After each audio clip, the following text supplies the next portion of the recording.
के तहत मामला आगे बढ़ता है, बढ़ता रहेगा। हाईकोर्ट ने यह भी कहा कि गवाह के बयानों को खारिज नहीं कर सकते हैं। साथ ही साथ हाईकोर्ट की तरफ से यह भी कहा गया, या जो हाईकोर्ट अपना फैसला जो पढ़ रहा है उसमें यह कह रहा है कि केजरीवाल गवाह को क्रॉस एग्जामिन कर सकते हैं। आरोपी मनी लॉन्ड्रिंग गिरफ्तार है, ये भी हाईकोर्ट की तरफ से सामने आया है। अब समझिए अरविंद केजरीवाल को लेकर इस वक्त देश की सियासत जहां एक तरफ गर्म है, तमाम तरह की प्रतिक्रियाएं सामने आ रही है, आरोप प्रत्यारोप का दौर जारी है, क्योंकि लोकसभा चुनाव में जब दिल्ली की 7 सीटों के लिए वोटिंग होगी तो यह पहलू भी बेहद खास हो जाएगा। विक्रांत यादव हमारे सहयोगी लगातार जानकारी के साथ। विक्रांत, एक बार फिर से, क्योंकि इस वक्त दिल्ली पर पूरे देश की निगाहें टिकी हुई हैं इस मामले पर, चाहे वो कानूनी तौर पर हो या फिर राजनीतिक तौर पर, दोनों पहलू जानेंगे आपसे। देखिए, इस समय कोर्ट का जजमेंट क्योंकि रेगुलर आ रहा है, कोर्ट जो भी जजमेंट दे रहा है वो लगातार कोर्ट बोल रहा है कोर्ट के सामने। जस्टिस सूर्यकांता, एक बहुत ही महत्वपूर्ण बात जो न्यूज़ 18 इंडिया के दर्शकों को इस समय जाननी होगी, कोर्ट ने कहा कि पॉलिटिकल कंसिडरेशन जो है वो सवाल कोर्ट के सामने था ही नहीं। कोर्ट को केवल कानूनी मसले को देखना है।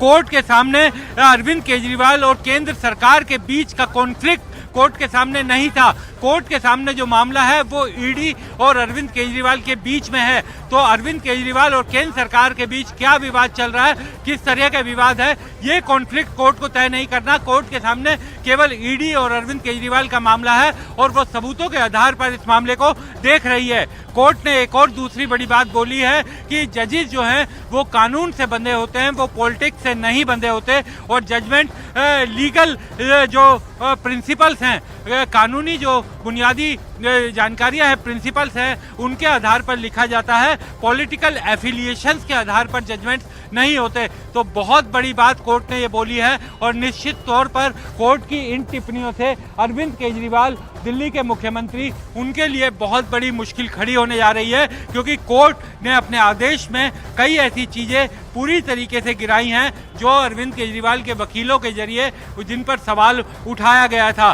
कोर्ट ने यह भी बोला कि कोर्ट केवल कॉन्स्टिट्यूशनल मोरालिटी के ऊपर निर्भर करती है। कोर्ट केवल कॉन्स्टिट्यूशनल मोरालिटी को लेकर चिंतित है, उसी को लेकर कोर्ट काम करती है, और कोर्ट का किसी भी पॉलिटिकल मोरालिटी से कोई लेना देना नहीं है। क्योंकि अरविंद केजरीवाल के वकील अभिषेक मनु सिंघवी ने राजनीतिक तौर पर अपनी बहस को, जब वो जिरह कर रहे थे, काफ़ी आगे ले गए थे, और उन्होंने इस पूरे मामले को राजनीतिक तौर से प्रेरित बताते हुए गिरफ्तारी पर भी ये कहा था कि ये राजनीति के कारण ही गिरफ्तारी की गई है। तो कोर्ट ने एक तरह से जो बचाव पक्ष की तमाम दलीलें थी उन्हें खारिज किया है। अभी हालांकि कोर्ट का अंतिम फैसला नहीं आया है, लेकिन जिस तरह से कोर्ट ये मामला दे रहा है उससे साफ जाहिर हो रहा है कि अरविंद केजरीवाल के लिए बहुत मुश्किल ये फैसला रहने वाला है।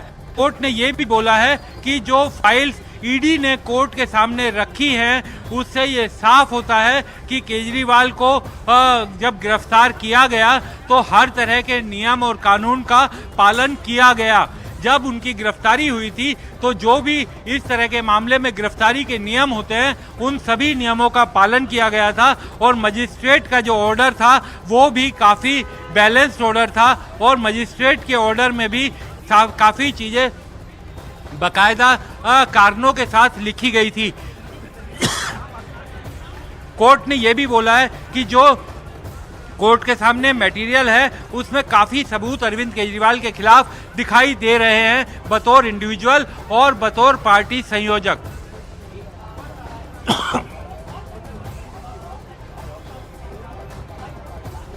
तो हमारे सहयोगी विक्रांत यादव ने देखिए पूरी डिटेल यहां पर आप तक पहुंचाई है कि अब तक कानूनी प्रक्रिया के तहत क्या कुछ सामने आ चुका है, जो दलीलें यहां पर दी गई हैं, और उसको लेकर हाईकोर्ट की तरफ से क्या यहां पर सामने आ रहा है, क्योंकि आज नजरें सिर्फ दिल्ली वालों की नहीं बल्कि पूरे देश की टिकी हुई हैं। बड़ी खबर इस वक्त केजरीवाल ब्रेकिंग के जरिए आप तक पहुंचा रहे हैं। केजरीवाल गवाह को क्रॉस कर सकते हैं, गिरफ्तारी की टाइमिंग पर सवाल उठाना गलत, हाईकोर्ट की तरफ से यह कहा गया है। देखिए चुनावी माहौल है, ऐसे में जो सवाल बार बार उठाए जा रहे थे उसे लेकर हाईकोर्ट ने कहा है कि गिरफ्तारी है, हाईकोर्ट सीधे सीधे यही संदेश दे रहा है कि कानूनी प्रक्रिया के तहत कोई भी मामला आगे बढ़ता है उसकी टाइमिंग को लेकर सवाल नहीं उठाना चाहिए, या जिस तरह से सवाल उठाए जा रहे हैं वो गलत है। विक्रांत हमारे साथ बने हुए हैं।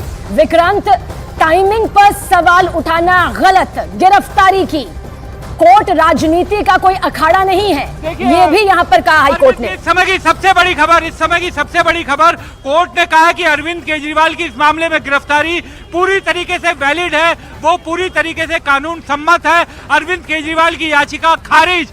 दिल्ली हाईकोर्ट ने अरविंद केजरीवाल की याचिका को खारिज कर दिया है और ये कहा है कि उनकी गिरफ्तारी पूरी तरीके से वैध है। कोर्ट ने यह भी बोला है कि ईडी इस मामले में पर्याप्त सबूत कोर्ट के सामने रखने में कामयाब रही है। कोर्ट ने अप्रूवर्स के बयान कोर्ट के सामने रखे हैं। कोर्ट ने खुद अरविंद केजरीवाल के कैंडिडेट का बयान सामने